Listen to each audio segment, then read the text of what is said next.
എത്താം. ഫാത്തിമ, ഇപ്പൊ ഞാൻ നേരത്തെ ചോദിച്ച ഫാത്തിമ കേട്ടോ എന്ന് എനിക്കറിയില്ല. നമ്മളൊക്കെ വലിയ ആശ്വാസത്തിലാണ്. ഫാത്തിമയ്ക്കൊരു പുതുജീവൻ കിട്ടി എന്ന തരത്തിലേക്ക് തന്നെയാണ് നമുക്ക് മുന്നിൽ ഇരിക്കുന്നത്. ആ ദൃശ്യത്തിൽ നമുക്ക് അത് കണ്ടുകൊണ്ടിരിക്കുമ്പോൾ ഒരു ഷോക്കുണ്ട്. ഫാത്തിമ ആ ഷോക്കിൽ നിന്ന് മുക്തയായോ എന്ന് എനിക്കറിയില്ല. ഈ സംഭവം ഉണ്ടായത് 2 ദിവസം മുൻപാണ് ഞാൻ മനസ്സിലാക്കുന്നത്. ഫാത്തിമ ആ സ്ഥലത്ത് സ്ഥിരമായി യാത്ര ചെയ്യുന്നയാളാണോ?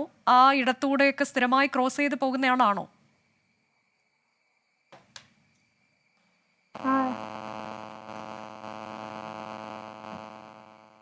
സ്ഥിരമായിട്ട് ആ മേഖല വഴി യാത്ര ചെയ്യുന്നയാളാണ് അല്ലേ?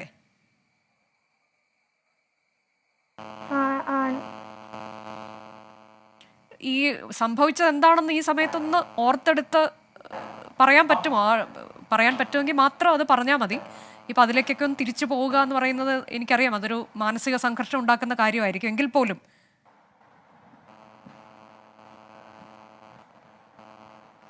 ഞാൻ ബസ്സൊക്കെ ഇറങ്ങിയിട്ട് ക്രോസ് ചെയ്യുന്നു. അപ്പോൾ ഞാൻ 2 സൈഡിൽ നോക്കിയാണ്.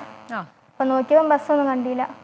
പിന്നെ ക്രോസ് ചെയ്ത് നോക്കിയപ്പോൾ ബസ്സിൻ്റെ അടുത്തെത്താണ്. നല്ല സ്പീഡിലാണ്. അത് കണ്ടപ്പോൾ ഞാൻ ഓടണോ നിൽക്കണോ വിചാരിച്ച് ഓടിയതാ, കുത്തുമെന്ന് വിചാരിച്ചിട്ട്. അതെ, അതായത് ബസ് അമിത വേഗത്തിൽ വരുന്നു, പിന്നെ എന്ത് ചെയ്യണമെന്ന് അറിയാൻ മേലാതെ അവിടെ നിന്ന് കഴിഞ്ഞാൽ ഇടിക്കുമെന്ന് ഉറപ്പായിരുന്നു, അതുകൊണ്ട് ഓടി. അങ്ങനെയാണ് സംഭവിച്ചത് അല്ലേ?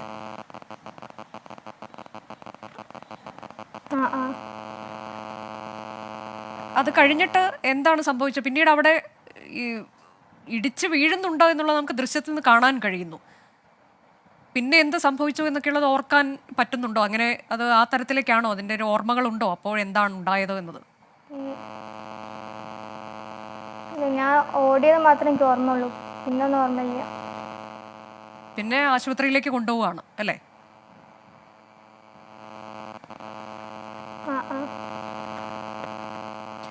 ഇപ്പോഴൊരു ശബ്ദത്തിലൊരു ചെറിയ